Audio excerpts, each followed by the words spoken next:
Olá, meus amores! Sejam muito bem-vindos a mais um Contém Magia Podcast. É uma alegria estar aqui com vocês. Hoje trago uma convidada muito especial, que eu vou apresentá-la já pra vocês, mas antes vou me apresentar também pra você que tá chegando aqui pela primeira vez. Eu sou Edu Parmegiani, mago cientista da religião, e aqui a gente conversa de magia, de espiritualidade, sobre religiões, tudo de uma maneira muito simples e acessível para que vocês também possam participar dessa conversa. Então, pode fazer seus comentários, pode interagir conosco aqui embaixo e também já se inscreve no canal, porque toda sexta-feira tem podcast aqui, então você pode nos acompanhar. Já deixa o seu like agora, porque eu tenho certeza que essa conversa vai ser sensacional, porque hoje eu estou aqui com uma amiga querida, que a gente se viu pessoalmente, só também se esbarrando.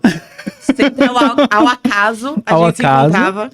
E você agora aceita esse convite pra gente falar hoje de um tema que eu trago aqui, que é o papo de respeito. A gente tem buscado pessoas de diferentes vertentes e visões religiosas pra a gente falar sobre esse tema, que é um tema tão rico e tão forte com a gente. Ainda não mostrei ela. Não mostrou ainda? Ah, então tem um suspense. E a gente vai falar sobre esse tema, sobre respeito. E essa pessoa aqui, que também tem uma vivência na Umbanda, que tem uma experiência mais longa do que a minha. Eu passei 5 anos dentro da Umbanda, ela tem uma vivência muito mais tempo. E que também tem experiência, a gente veio aqui pra falar dentro desse lugar. Muita gente eu sei que me segue, frequenta a Umbanda, ou já visitou a Umbanda, tem um carinho, gosta. E a gente vai falar hoje sobre respeito. Eu tô aqui com a querida Stephanie, maravilhosa. Eu ia falar que eu vou chamar de Stephanie Ramos. Quase isso. O colega dela, como é que é? Eu fui rebaixada pra colega agora. Então, o colega dela esteve aqui comigo já uns episódios atrás, que foi o Fausto. Eu vou falar desse jeito, daqui a pouco o pessoal vai falar que eu terminei. Não, tudo não. bem. tá tudo ótimo. Só quem vai entender essa piada vai ser quem assistir o episódio com o Fausto. Só, então assim, se você não percebe, procura nos episódios passados, porque foi um episódio incrível também. Uhum. E hoje a gente tá aqui pra gente conversar sobre a vivência da Umbanda e olhar o que é viver o respeito, o que é agir com respeito, ser respeitado. E você que tem essa vivência, a gente tem vivências. Claro, você teve muito mais tempo dentro da Umbanda. Minha passagem pela Umbanda foi menor. Minha maior parte do tempo da minha vida foi como testemunha de Jeová, né? Mas, dito isso, a gente teve experiências e eu queria muito trazer. Eu fiquei muito feliz de você aceitar essa conversa pra gente poder falar sobre o cultivo de respeito. Eu sei que você ajudou muitas pessoas, você já trabalhou com pessoas, ajudou a desenvolver pessoas e sempre colocando também esse ponto como algo fundamental.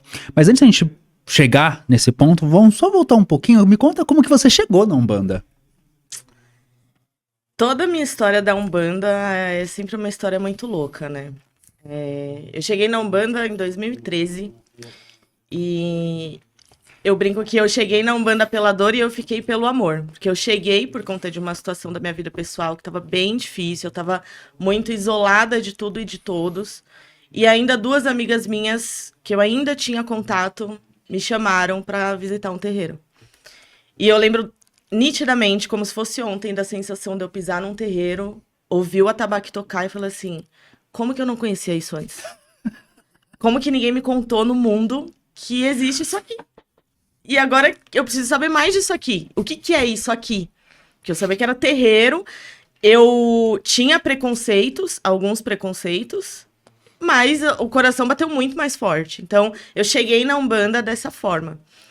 E aí, com o decorrer dos meses, eu fui melhorando essa minha situação pessoal, foi aliviando as coisas e tal. Quando eu tava bem, eu tive a escolha ou de permanecer na Umbanda, estudar e ver o que ia acontecer, ou de sair, tocar minha vida. Eu nunca tinha tido um contato muito forte com nenhuma religião, mas eu escolhi ficar e estudar. Então, meus primeiros anos, assim, na Umbanda foram de muito deslumbre com tudo. E foi o período em que eu tava mais exclusivamente focada pra Umbanda. Então, eu estudava muita coisa, todas as minhas perguntas tinham respostas, saudades desse período na minha vida. tudo que eu perguntava tinha resposta. E as respostas me encantavam naquela época. Então, eu fui me apaixonando cada vez mais pela Umbanda através desse contato, através de sentar na frente de um guia, perguntar para ele o que é tal coisa, como é que funciona, como que é seu trabalho. E nessa lida diária é que eu fui me desenvolvendo. Eu brinco também que antes, quando eu estava só na assistência, eu não sentia nada. Nada. Eu brincava que eu era a amiga Cambone, porque do círculo de amizade que a gente tinha, eu não sentia nada e todo mundo já trabalhava em terreiro. Então, eu ficava cambonando todo mundo. E aí, hoje eu entendo que com pouco tempo de vivência na Umbanda, eu comecei a ter as minhas experiências mediúnicas e tudo mais. Entrei pro terreiro e comecei a desenvolver. Acho que do período entre eu conhecer a Umbanda e atender de fato, foram uns 3 anos, assim. Hoje eu acho que foi super rápido. Mas eu não parei por aí. Porque eu acho que quando um médium deixa de ser Cambone para atender, o desenvolvimento se transforma. E aí, o conhecimento que estava focado para o objetivo de atender mediunicamente para muitas pessoas, era o meu caso também, ele vira para, tá bom, já atendo, e agora? Agora vem as mensagens dos próprios guias, direcionando caminhos para a vida. E foi num desses caminhos que eu conheci a magia. Porque eu não parei de fazer pergunta. E aí as perguntas começaram ou não tinha resposta, ou era uma resposta que eu não concordava. Ou concordava parcialmente, ou faltava alguma coisa.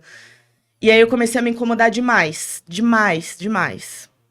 E de tanto eu me incomodar, eu comecei a ficar muito resistente a fazer as coisas que a Umbanda propunha. Banhos, velas, uso de guias. Começou a ficar muito difícil sustentar o atendimento, porque eu comecei a questionar, será que os espíritos existem? O que será que está acontecendo? Será? Porque era tanta ausência de resposta que me levou a questionar sempre cada vez mais. E aí, um dia, o meu Exu me passou um banho pra fazer. Ele ficou muito tempo sem me passar nada. Eu tava incorporada, ele me passou um banho. E eu, por dentro, falando assim, eu não vou fazer. Me passa outra coisa. Banho, eu não vou fazer. Não é possível que só exista banho e vela pra fazer. Eu não vou fazer isso. E aí, teve uma breve discussão. E ele falou assim, você não vai fazer? Tudo bem. Então, você vai estudar tudo que cair no seu colo a partir de agora, tá bom? Aí eu, tá bom. Toda pirilampa. O alecrim dourado, achando que, né, tava tudo certo. E aí começou a brotar coisa. E eu, como eu falei, eu comecei a estudar a Umbanda. E o único termo de magia que eu encontrava dentro da Umbanda era vinculado ao Rubens Saraceni. Só que a partir desse momento que meu Exu me falou isso, começou a brotar coisa da magia de vertentes mágicas mesmo, e não da vertente de Umbanda que o Rubens Saraceni criou. E aí eu fui entender por que eu não tinha as respostas, eu fui entender por que as outras pessoas tinham dificuldade em lidar com os meus questionamentos, e fui começando a encaixar o meu jeito de fazer a Umbanda, o meu jeito de me relacionar com os orixás, com as entidades, formando significados e simbolismos. E essa é o momento que eu tô hoje também, de construção também de uma casa. Eu abri uma casa no final do ano passado. A casa ficou 1 ano aberta, com um imóvel alugado. Funcionava lá no Carandiru, aqui em São Paulo. Ficou 1 ano aberta, a gente fazendo gira, desenvolvimento, testando. Eu testei muita coisa, então foi um momento espetacular para eu testar coisas. E me ver na posição de dirigente também. Porque eu sempre tive resistência, nunca quis ter casa, mas chegou um momento que eu falei, ou pra ficar na Umbanda, ou eu abro casa, ou eu saio da Umbanda. Não tem como eu fazer outra coisa. Hoje, minha opinião já é diferente. Depois desse 1 ano que passou, depois de ter contato com muitas coisas, minha opinião já é um pouco diferente sobre isso. Mas esse 1 ano foi um ano de muito aprendizado para saber o que eu queria, para entender quais caminhos eram possíveis de serem traçados. E nesse 1 ano de casa, foi o ano em que eu formei uma opinião e cabedais sobre a Umbanda que são mais respeitosos, mais generosos, mais gentis com as pessoas.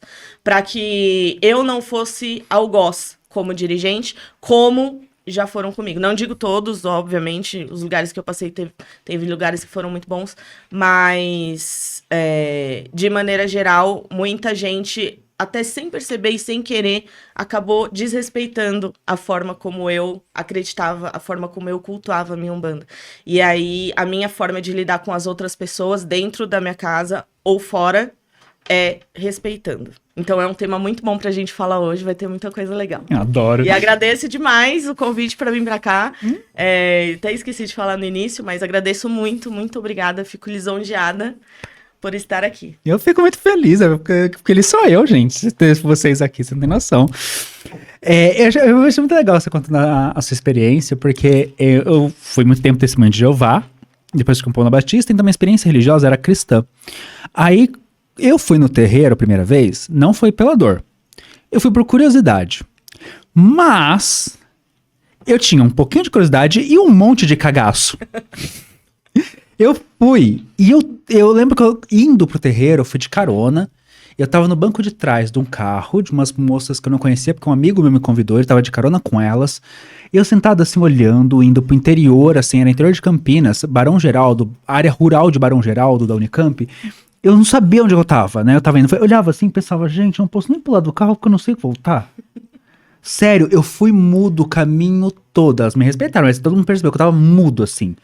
Eu cheguei lá, vi aquela galera, todo mundo fala que eu não estava de branco, mas eu estava branco. E eu vi todo mundo de branco e tal, e eu assim, meu Deus, o que tá acontecendo, né? Quando começou, que tocou o atabaque, o coração aqueceu, eu derreti, e eu tive a mesma sensação. Que é isso? Porque eu não sabia disso antes. Então quando você falou, eu voltei lá atrás e vi o jovem Eduardo lá atrás, tendo essa experiência também. Esse encanto que o atabaque, o espaço, as entidades... Eu não sabia, né? Na época eu não sabia o que era, mas a minha primeira gira que eu presenciei foi uma gira de Preto Velho. A minha também. Olha que coisa. E muito louco, porque quando eu comecei a frequentar a corrente, comecei a desenvolver, não foi um Exu, mas no meu terreiro, na gira de esquerda, vinha cigano. E o cigano do meu padrinho falou pra eu estudar magia. Olha só. Essas entidades sabidonas, Nossa. Né? Só vai esperando o momento e dá a dica. Foi muito, foram experiências incríveis, assim, que eu tive, de coisas fantásticas. Eu tinha ganhado um grimório de presente de aniversário, de uma artesã, e tava na minha mochila. Eu tinha ganhado e eu tinha terreiro, eu acordei e tal, e ele tava lá, meu caderno. E aí, tava na minha mochila, ninguém viu, eu cheguei, troquei de roupa, e aí, foi o cigano Pablo, não vou me esquecer, ele olhou pra mim e falou assim, era uma gira fechada da casa, ele olhou pra mim e falou assim, vai lá e pega seu presente. Desse jeito eu, na hora já, eita, pega, né? Aí eu fui lá, peguei pedi licença, saí da corrente, fui lá, peguei, voltei, entreguei. Aí ele abriu, aí ele soprou fumaça, pegou uma rosa, colocou tal, falou assim, ó, você vai estudar isso, que algumas coisas vão acontecer. Aí eu, tá, algumas coisas vão acontecer, o quê, né? E aí eu já, curiosidade, mas foi muito, e assim, eu tive bons momentos, mas... E é interessante que você comentou, né, sobre experiências que você teve que foram desrespeitosas com você, com o jeito que você acreditava, com a forma que você cultuava a Umbanda. E eu tive um momento também que eu tive um sentimento de desrespeito muito grande, que foi quando eu fui fazer minha desconexão do terreiro. Eu tinha me ausentado para ir fazer um curso que ele aconteceu por 12 semanas e era sempre no mesmo dia, de terça-feira, no dia que eu fazia, que era a gira no terreiro. Então eu tinha falado assim, vou ficar, né, 12 semanas dá 2 meses. 3 meses. Ficar 3 meses fora, ausente e tal. E eu fiquei ausente. Só que nesse meio tempo aconteceu de eu juntar meus trapos. E eu me mudei. No meio do processo, assim, terminou o treinamento, e aí eu me mudei e ficou longe. E eu fiquei um tempo ausente. Naquele dia, aí por algum motivo aconteceu alguma coisa de data, que deu certo assim, vai dar pra eu ir no terreiro. Eu tava morrendo de saudade. Fazia meses que eu não ia. E eu ia falar, ó, eu me mudei, tá longe. E quando eu cheguei, morrendo de saudade da minha líder, a reação dela foi explosiva. E ela meio que gritou comigo na frente de todo mundo. Ela não conversou à parte. E aquilo ali me constrangeu muito, porque várias pessoas olharam. A casa estava cheia. E aí... E eu fui num tiro de esquerda ainda pra ajudar. E aí ela falou assim, né? Você vai pedir pra sair pro seu Marabô. Que é a entidade dela. Falei, fudeu, né? Já tomei uma carcada aqui, eu vou tomar uma carcada de Exu também. Aí começou a dia e tal, fui lá. Seu Marabô foi um anjo comigo, ele não foi tão fofo. Enfim, o bom senso. Né? E ele conversou comigo de boaça, assim, carinhoso tal. Falou assim, despede também do seu padrinho, não esquece dele não, tal. A casa, né, tá tudo certo, não sei o que, papapá. E eu fiz meu desligamento, foi suave. E eu fiquei com aquela sensação, aquele misto de vergonha. E aí uma coisa que às vezes eu paro e penso, né, é que muitas pessoas assumem, recebem um chamado, tem que assumir a postura de fazer uma liderança. E são pessoas que às vezes até se aprofundam no quesito religião, mas não se aprofundam no trato humano.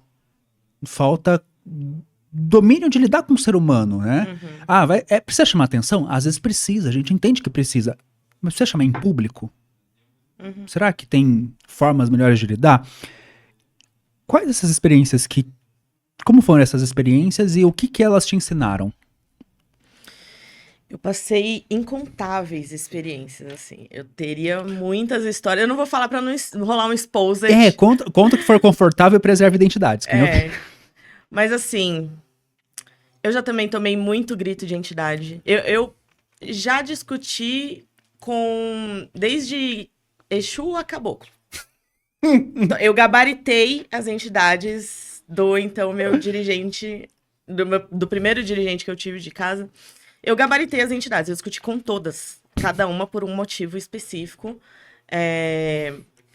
Claro, tem motivos que são imaturos. Eu tinha acabado de chegar na Umbanda, tinha 20 anos, tava querendo conhecer tudo e realmente algumas coisas precisa dar uma segurada. Mas a forma como era feito e a repressão que eu sofria por ser a pessoa que sempre enchia o saco perguntando. Então, minhas perguntas, elas eram incentivadas durante, acho que até um ano e meio de terreiro, elas eram super incentivadas. Eu era o exemplo do terreiro. E aí, quando minhas perguntas começaram a incomodar, eu comecei a ser tratada de uma maneira excludente. As coisas para mim eram diferentes, a cobrança para mim vinha diferente, a conversa para mim vinha diferente e a oportunidade de eu me defender também. Então, nesse processo, inclusive, foi um processo em que eu me aproximei muito dos meus guias, porque os meus guias me defendiam. Eu já passei por situações de, por exemplo, a gente fazer transporte, que é quando você auxilia um espírito que não é o guia da pessoa, né? Que tá acompanhando a pessoa, mas da pessoa puxar meu cabelo, e isso ser recorrente. E aí, quando eu fui reclamar, a pessoa falou, mas e se a entidade teve um dia ruim? Aí eu falei, ué, mas como assim? E aí, meu Exu, muito sábio, me deu uma lição. Ele virou pra todo mundo e falou assim, vocês nunca vão ver a gente puxando o cabelo de ninguém. É isso que eu tenho pra falar pra vocês. Ninguém nunca mais puxou meu cabelo. Isso é uma coisa grave. Se eu quisesse ter ido na polícia, eu poderia ter ido na polícia. Não fui na época. Na época, eu também fui orientada a não tomar medicação pra minha ansiedade. Isso é grave. Hoje eu sei que isso é muito grave. Hoje eu teria uma postura diferente com as coisas que me aconteceram.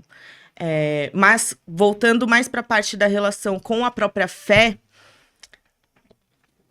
lá tinham regras muito específicas. E o que acontece nas casas onde tem regras muito específicas é se apoiar no fundamento. Então, a regra existe porque tem um fundamento. E tudo bem, isso é uma resposta possível, mas qual é o fundamento? E aí, quando a resposta para qual é o fundamento não explica, é preocupante. E aí, quando chegava nesse ponto, eu falava, tudo bem, sua resposta não me convenceu e eu vou fazer do meu jeito. Não, você não vai fazer do seu jeito, você vai fazer do jeito da casa. Hoje, o que eu penso? Não tava bom pra mim, que eu saísse. Simples assim. Mas, quando a gente fala não tava bom pra mim que eu saísse, a gente ignora um contexto dentro do terreiro, que é um contexto de laços que são formados, de subjugação numa hierarquia de poder, de uma história que você constrói no terreiro que não é simplesmente larga e vai embora porque você não aceitou aquela regra. Então, muitas regras que eram colocadas para eu seguir tolhiam a minha criatividade, até a minha versão artística, como vocês estavam falando. Que quem não entendeu vai ver o podcast anterior. Então, tolhiam a possibilidade artística. Vou dar um exemplo que, inclusive, tem a ver com esse brajá que eu carrego comigo hoje. Eu já fui obrigada a fazer guias para orixás e para entidades. E não era de qualquer jeito, era de um jeito específico. Não podia mudar o tom, a cor, a firma, nada. Absolutamente nada. Era daquele jeito que eu tinha que fazer. E eu fazia a guia e eu não gostava da guia. Não gostava de me relacionar com ela daquela forma. Pra você ver como isso me marcou, isso faz provavelmente uns 8 anos. E mais recentemente, de questão de 1 ano pra cá, 1 ano e meio pra cá, é que eu venho me reconectando com isso. E esse brajá eu consegui fazer no ano passado. Final do ano passado. E esse brajá eu construí do jeito que eu gostaria de fazer para representar a minha conexão com o Oxum do meu jeito. E aí, o jeito de usar a guia também tinha que ser de uma determinada maneira. Quando eu estava abrindo a gira, a posição das mãos não podia ser assim. Tinha que ser assim. Cara, isso é fundamento? Não, isso é encheção de saco. Nem sei se pode falar isso aqui. Pode. Mas aí, hoje, eu fazer um brajá pra Oxum que tem um coraçãozinho... Cadê? Ali. Aqui, ó, um coraçãozinho. Esse coraçãozinho, ele não faz parte necessariamente da Umbanda. Mas pra mim faz. O meu brajá, ele vem até aqui. Só que se eu quiser dobrar ele e colocar no meu pescoço, eu posso. É a minha relação. Eu não tô trabalhando com essa guia agora. Ela representa muita coisa pra mim. Eu posso, inclusive, estipular que em momentos como o que a gente tá agora, em que eu tô falando sobre Umbanda, eu tô usando dessa forma, e dentro do terreiro eu uso de outra. Porque aí a minha relação com esse objeto, com a forma como ele está comigo, também muda. Só que tudo isso era completamente desconsiderado. Isso e muitas outras coisas. Eu ficaria aqui há 1 hora inteira contando as experiências ruins que eu tive. Mas, basicamente, essas experiências ruins, elas tolhiam possibilidades, traziam obrigações, justificando como sendo fundamento. E depois que eu virei gente grande, eu criei a minha própria definição de fundamento. Fundamento, para mim, não é o que você tem que fazer. Ou seja, o fundamento não é cada elemento que vai compor uma oferenda, ou cada guia que você vai construir, ou cada vela que você vai colocar de um determinado jeito no ponto riscado. Mas é por que você está usando essas ferramentas. Por que você está usando esse ponto riscado, essa vela, essa guia, esse brajá? Uma busca mais profunda para justificativa dos elementos e não para os elementos em si. Isso eu acho que deixa muito mais rica a experiência e faz com que, a partir disso, o respeito se torne muito natural. Fantástico isso, porque quando a gente fala assim de olhar para esse aspecto do porquê das coisas e você tem uma resposta, né, e você tem ali, e aí você encontra esse verdadeiro fundamento que ele embasa, ele não é uma justificativa de é assim, pronto, acabou. Ah, por que quer dizer? Ah, fundamento. Não, mas qual o fundamento da mão ser assim? Por que não pode ser de outra forma? Ah, não, porque o fundamento é esse. Tá, mas por quê? Qual a justificativa? Ah, não, porque é assim. E em quantas coisas, né, a gente tem isso, e isso acontece em muitas religiões, eu falo que eu vivi muito isso dentro do cristianismo, que tinha algumas coisas que eram mistério de Deus. No cristianismo explicado com essa palavra. E tem aquela máxima dentro do cristianismo que a Deus não se questiona. Então você, isso é mistério de Deus, então você não, né, é mistério, é segredo, e você não vai poder questionar. Então fica quietinho no seu canto e obedece. Basicamente é isso. Isso, chegou até o momento de também dar um tilt na minha cabeça do, tá, mas Cacilda Becker, pra que? Aí eu falo assim... esse é um vício que eu fiquei. Cacilda Becker. E aí... Eu falei, não é possível. Não tem que ter uma forma, uma explicação, um porquê. Não dá pra, né? Não encaixa. E quando a gente tem entendimento do porquê das coisas, é muito mais fácil respeitar. E isso é uma coisa também que a gente vê, agora eu vou trazer para um outro olhar, que é a pessoa de fora, que nem eu, você foi para um banda pela dor, eu fui pela curiosidade. E a gente tinha preconceitos, visões, porque a gente não conhecia. E algumas pessoas vão ter questões, preconceitos, visões, ideias, suposições que podem desrespeitar uma pessoa só porque ela está num ambiente em que eu não entendo que ambiente é esse. Você já chegou a sofrer algum tipo de desrespeito vindo de fora?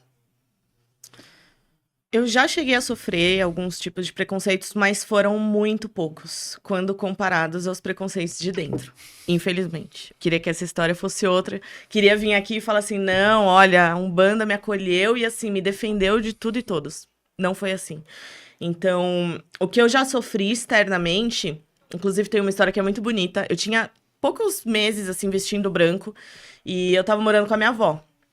E aí, tinha as minhas roupas brancas penduradas no varal, ia ter um churrasco, aniversário, não lembro, lá no quintal. E aí eu falei pra minha avó, vó, vou tirar, né, as roupas do varal, sei lá se o pessoal vai achar ruim. Preconceito meu, que eu ainda carregava, de não expor a minha fé. E aí minha avó falou assim, minha avó é muito católica a vida inteira. Portuguesa de Portugal e muito católica. E ela falou assim pra mim, não, eles têm a fé deles, você tem a sua, pode deixar as roupas lá. Essa foi uma lição espetacular que minha avó me deu. Porque fez parte da desconstrução do meu preconceito sobre a minha fé. Sobre eu entender o quão importante é eu me apresentar como um bandista sempre que possível. Como mulher umbandista sempre que possível. Porque o lugar que eu ocupo, eu não tô ocupando sozinha. Se eu tô em algum lugar e eu sou a Stephanie umbandista, eu tô ocupando o lugar de outros umbandistas também. Os outros umbandistas estão comigo naquele lugar. Então, as outras pessoas daquele ambiente vão conhecer a Umbanda através de mim. Então, que eu faça um bom trabalho. Que eu fale, que eu seja uma pessoa boa. Por assim dizer, né? Por assim dizer, porque aí precisava de outro podcast. E a mesma coisa sobre ser mulher umbandista. Hoje o cenário... Só vou pincelar esse assunto, porque também dava outro podcast, mas o cenário umbandista, principalmente de produção de conteúdo digital, é muito focado em homens brancos. Sim, isso já Homens percebi. brancos. E aí, quando você é uma mulher que se levanta pra falar e pra apontar coisas que você discorda ainda, a paulada vem, assim, de todos os lugares possíveis e imagináveis. Mas voltando à questão do preconceito... preconceitos velados eu já sofri bastante. Da pessoa olhar minha guia, se afastar. Da criança querer pegar minha guia no ônibus e a mãe quase arrancar o braço da criança puxando pra ela encostar na guia. Então isso sempre tem, mas eu busco não prestar atenção nisso. Porque se eu presto atenção nisso, se torna muito violento comigo. Então eu escolho outras lutas, eu escolho uma luta maior, eu escolho não me afugentar quando eu tenho a oportunidade de falar, eu escolho criar o meu espaço de fala e meus trabalhos para poder lutar contra esses preconceitos. Fantástico. E agora vamos trazer então, com tudo agora essa questão do respeito, que é como é que a gente pode, nos tornarmos pessoas mais respeitosas, que eu acredito assim que é muito fácil a gente também, né, muitas vezes a gente acaba olhando o desrespeito que as pessoas cometem conosco, mas muitas vezes a gente não olha o desrespeito que a gente comete. Então assim, você já ajudou muitas pessoas nesse processo, você teve a casa durante 1 ano, pessoas chegaram até você, e você foi exemplo de respeito, né? É por isso que você está aqui hoje. Porque a gente tá para trazer isso para quem tá assistindo, de buscar estimular para sermos também respeitosos, né? A gente não pode só tampar o nosso umbigo e falar dos outros, a gente tem que olhar um pouquinho pra gente também. Então, das suas experiências, das suas vivências, como que a gente pode começar a ser mais respeitoso e a criar ambientes mais respeitosos. Ainda mais você comentou uma coisa que eu já tinha reparado, mas nunca tinha me atentado, que realmente hoje, quando você vê pessoas da Umbanda que falam, né, que produzem conteúdo na internet para falar sobre Umbanda, é um mundo dominado por homens brancos. Uhum. Eu nunca tinha me atentado, é verdade, e muito louco isso, porque a casa que eu frequentei era conduzida por uma mãe de santo. Era uma mulher, tive uma mulher de pulso muito forte. Assim, ali na frente. Mas nos conteúdos a gente realmente não vê. Uhum. É ocupado e dominado por homens. Uhum.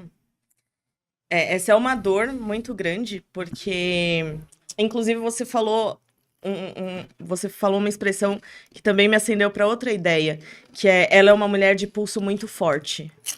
As mulheres que eu vejo fazendo esse trabalho de exposição, de liderança de terreiro, geralmente elas têm essa imagem de mulheres muito duras, muito fortes, muito imbativas, muito combativas. E, infelizmente, essa postura, ela não é uma postura natural. Ela é uma postura que foi criada e forçada por conta de um ambiente que não escutava essas mulheres, que não permitia a existência delas, que não permitia que uma mulher conduzisse um trabalho. Então, a mulher tem que se afirmar 2 vezes para poder ocupar aquele espaço. Então, uma coisa que intuitivamente a gente acaba admirando é o reflexo de uma violência também em muitos casos. Não estou dizendo todos, mas conheço algumas dirigentes que passaram por esse processo. Agora, falando sobre respeito, quando a gente fala sobre religiões de matriz africana, a gente está falando de racismo. Então, a primeira coisa e muito importante nós vivemos numa sociedade racista, estruturalmente. Então, beleza, eu me esforço para respeitar, mas existe racismo em mim. Eu sou uma pessoa branca, eu não sou uma pessoa negra, e por diversos outros fatores, existe racismo em mim. O que eu acho que é o esforço, que precisa ser o esforço a todo tempo, um esforço ativo mesmo, das pessoas que fazem parte da Umbanda, é estar atento e atenta a isso. Então, não perder isso de vista. Não perder que a qualquer momento você pode ser racista com alguém, você pode ser xenófobo com alguém, você pode ser machista com alguém, com você, com outras pessoas. Então, não perder isso de vista e trazer isso para o dia a dia. Não deixar com que isso seja um debate ou um tema simplesmente que fique e more dentro do terreiro. Inclusive, isso é uma dificuldade da Umbanda, no geral, que é conectar a vida do terreiro com a vida profana, por assim dizer, a vida comum. Dentro do terreiro, você espera um conselho de sabedoria de um preto velho, que é o negro que foi escravizado, que foi sequestrado e que hoje te aconselha. E aí você sai de lá e as suas atitudes na vida não refletem o respeito que você tem ao preto velho dentro do terreiro. Isso é uma quebra de raciocínio que não faz sentido. Então, para mim, enquanto as pessoas propagarem que a vida religiosa é uma coisa, a vida fora da religião é outra coisa, tá faltando. Precisa de uma integração entre esses temas para ser mais rica a transformação na vida das pessoas. Porque a Umbanda, pela estrutura, tem um potencial transformador nesse sentido. Se você pegar cada falange de entidade de Umbanda, caboclo, preto velho, herê, malandro, cada entidade vai mostrar pra gente uma faceta da sociedade que foi marginalizada, destruída, excluída. Vou dar um exemplo sobre as crianças, que muitas vezes as pessoas têm dificuldade de enxergar. Tá, mas aonde as crianças entram nessa história? Quantas vezes você menosprezou uma criança porque ela era uma criança? Você não deu valor para o que ela estava falando, sentindo ou fazendo, porque é só uma criança. Então, e isso se estende para todas as falanges mesmo. Esse é um estudo que eu ainda estou construindo, inclusive, mas pelo que eu já encontrei, todas as falanges têm um pouco disso. Então, quando a gente vai se consultar com a entidade, não é simplesmente um nome. É um nome, uma história de um povo, de uma parte da sociedade que vale a pena estudar e entender. Por quê? Porque a gente precisa, no nosso dia a dia, fazer a transformação para que dê mais visibilidade, dê mais respeito para essas populações. Então, é uma questão mesmo de conectar a vida religiosa com a vida particular. E isso me lembra também de outro ponto, que é a importância dos mais velhos se posicionarem. Porque muito se fala do respeito que a gente tem que prestar aos mais velhos, mas não se fala do exemplo que os mais velhos têm que dar aos mais novos nesse sentido. Não, porque o mais velho é mais conhecedor da religião. Ok, por lógica teria que ser, mas não é. Mas teria que ser assim, ele entende mais da religião, então ele sabe te orientar sobre um ritual X ou Y. Mas o mais velho, se a responsabilidade está sobre todos na Umbanda, sobre os mais velhos está muito mais. Porque ele está há mais tempo e porque ele teve mais tempo para perguntar, para aprender e para transformar a vida dele. Quem está chegando agora está no processo ainda de descobrir. Agora, quem está há mais tempo, para mim, seria obrigação buscar esse tipo de postura antirracista e anti tudo. Anti tudo. Anti né? todas os preconceitos. os preconceitos. Nossa, você falando, me caiu uma ficha que eu nunca tinha me atentado. E assim, já agradeço de antemão, obrigado, porque assim, quando você falou que todas as falanges, né, que são trabalhadas na Umbanda, representam povos, grupos que foram, de alguma forma, excluídos, rebaixados, desconsiderados, anulados. Talvez um possível grande chamado da Umbanda seja fazer essa cura, vamos chamar assim, esse reconcílio, né, que é o que você falou. Não é viver só isso dentro do terreiro, é viver fora. Uhum. Então, legal, lá no terreiro você falar, eu ouvi a criança, foi lá no dia de Herê. E como que você trata as crianças, né? Você continua com esse desdém, você continua agindo de forma agressiva, passiva-agressiva. O tema da minha terapia dessa semana, aquele momento, né? Foi eu entender processos meus que eu vivo hoje, né? Que estão conectados a um momento da minha infância em que eu tentei interagir com os adultos e fui excluído. Então, assim... olhar para eu tô aqui processando esse raciocínio de que olhar para Umbanda e pegar a vivência e o respeito que a gente aprende a ter dentro desse espaço com as entidades e agora trazer isso para a vida fora desse espaço religioso, mas para o dia a dia, talvez seja um dos principais grandes chamados assim de reconcílio mesmo. Nossa, eu tô processando aqui. Posição fetal. Vou comentar um pouco mais enquanto você processa um pouco aí. Para entender melhor essas falanges, é interessante a gente estudar a história do Brasil. Para entender como que esses povos lidaram com a repressão que eles sofreram. E, essencialmente, isso vai fazer a gente chegar na conclusão que a Umbanda é uma religião de resistência. Ela vai falar muito sobre resistência. Pra gente. Então, pra mim... Só que por que é difícil hoje trazer essa abordagem sobre a Umbanda? Porque o cenário político tá extremamente fragmentado. Então, dentro do terreiro, a gente até vê pessoas com posicionamentos diferentes habitando o mesmo metro quadrado. Só que essas pessoas não estão compartilhando os mesmos valores. E aí, quando elas saem, elas continuam cada uma com os seus valores. Mas não tendo esse tipo de diálogo, a gente empobrece a vivência. Então, é necessário que a gente entenda a junção entre política e religião. Sim. Que as duas coisas não estão separadas. As duas coisas nunca estiveram separadas, inclusive. Não tem como dissociar uma coisa da outra. Então, vamos começar a observar as coisas dessa maneira, para trazer outros insights, para chegar a conclusões diferentes. Só que aí a gente chega num outro ponto, que é o admitir que eu estava errado o tempo todo. Como que uma pessoa se permite essa transformação dentro de um terreiro, permitir-se descobrir como errado ou errada dentro de um terreiro, num ambiente que é repressor, violento, que não permite a pessoa ser ela mesma, que muitas vezes não incentiva a pessoa numa jornada de descoberta pessoal. Então, tudo isso vira uma mescla, uma amálgama, que é muito mais complexa do que eu tô tentando expor aqui. Não é simplesmente, vamos entender a Umbanda como uma questão política e social ao mesmo tempo, e religiosa e mágica. Não, são muitos fatores para se levar em conta. Nossa, muito. Você falou agora, eu lembrei, né? No terreiro que eu frequentei, a gente podia, por exemplo, eu incorporei tanto Exu quanto Pombagira. Só que eu conheço terreiros que homens não incorporam pombagiras.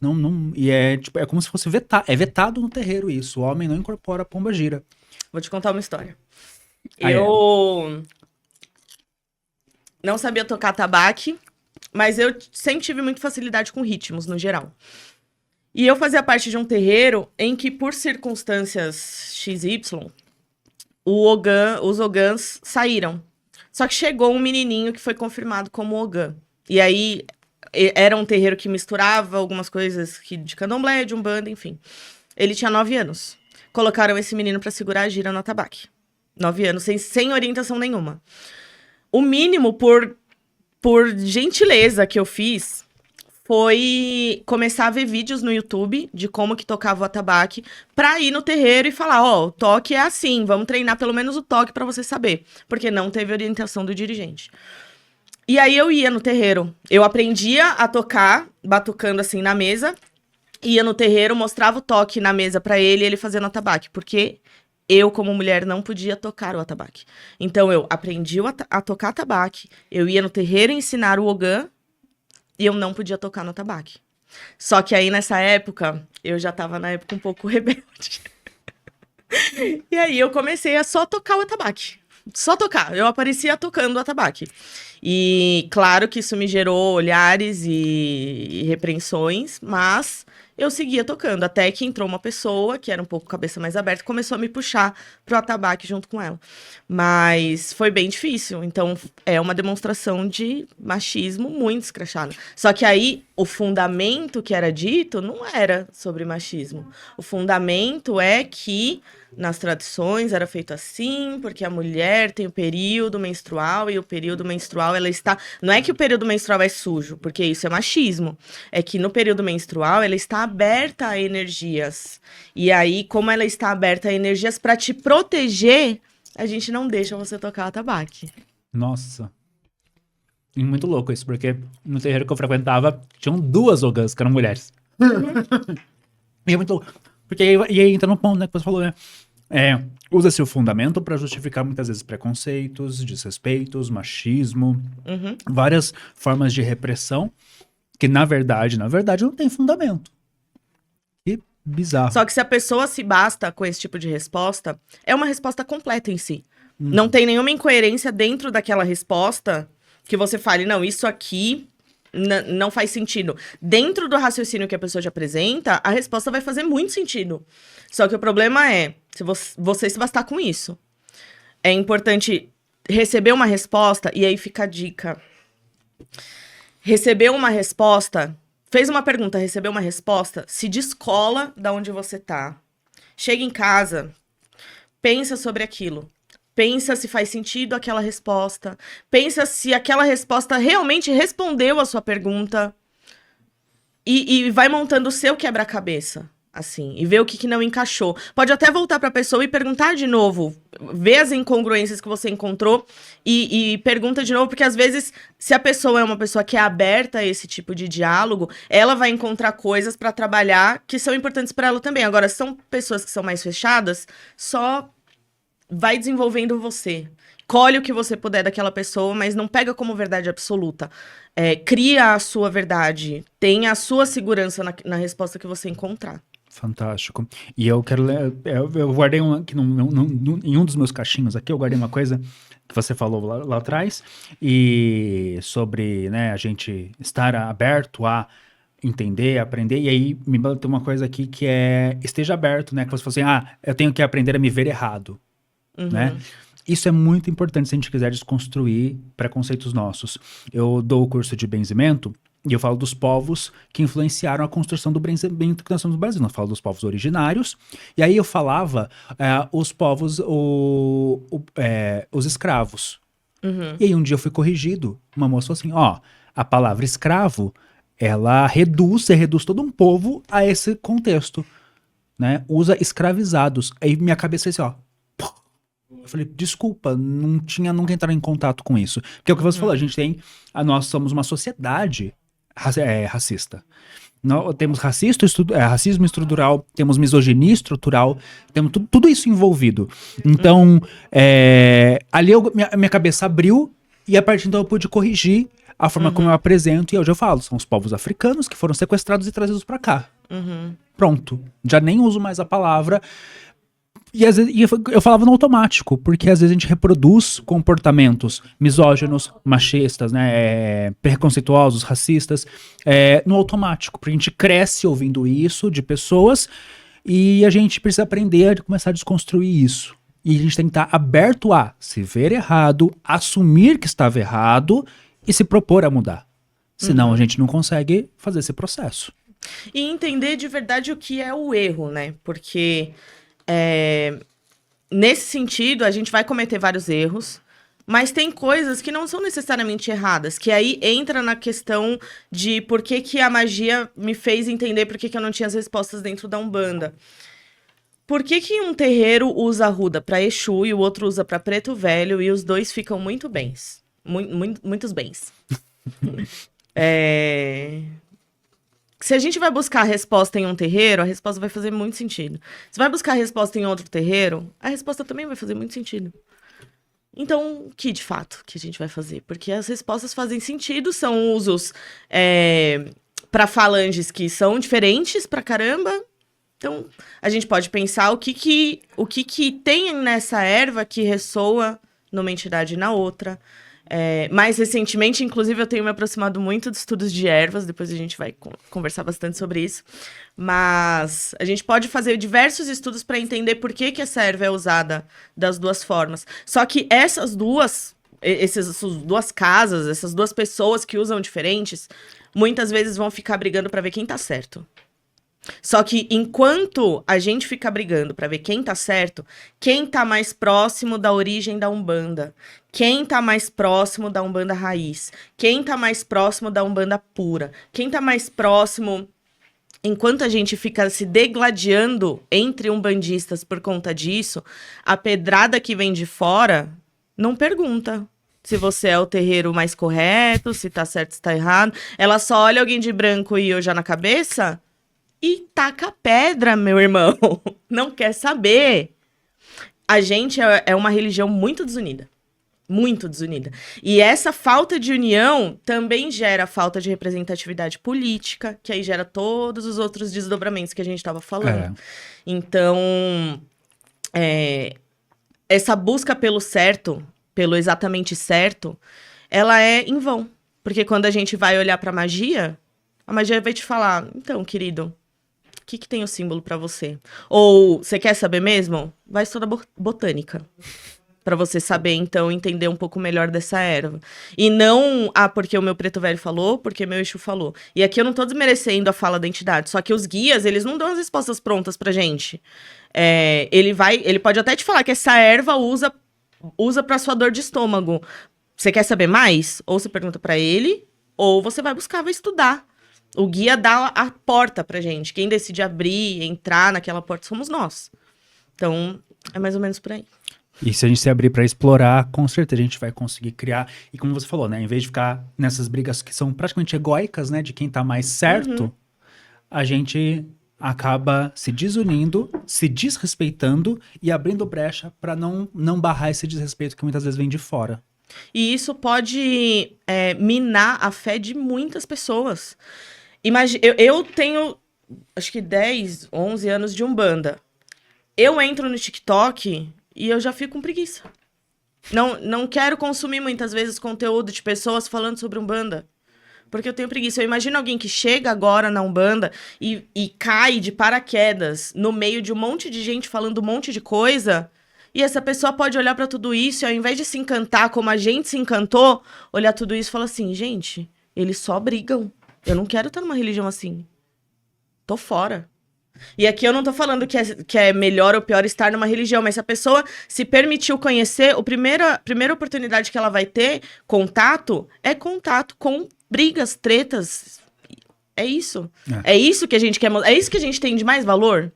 É o melhor que a gente pode oferecer. É isso que a gente aprendeu com os nossos guias, isso que a gente bate no peito pra falar que meu guia me ensinou, que meu guia me protege, que ele me defende. É isso que a gente tem pra mostrar?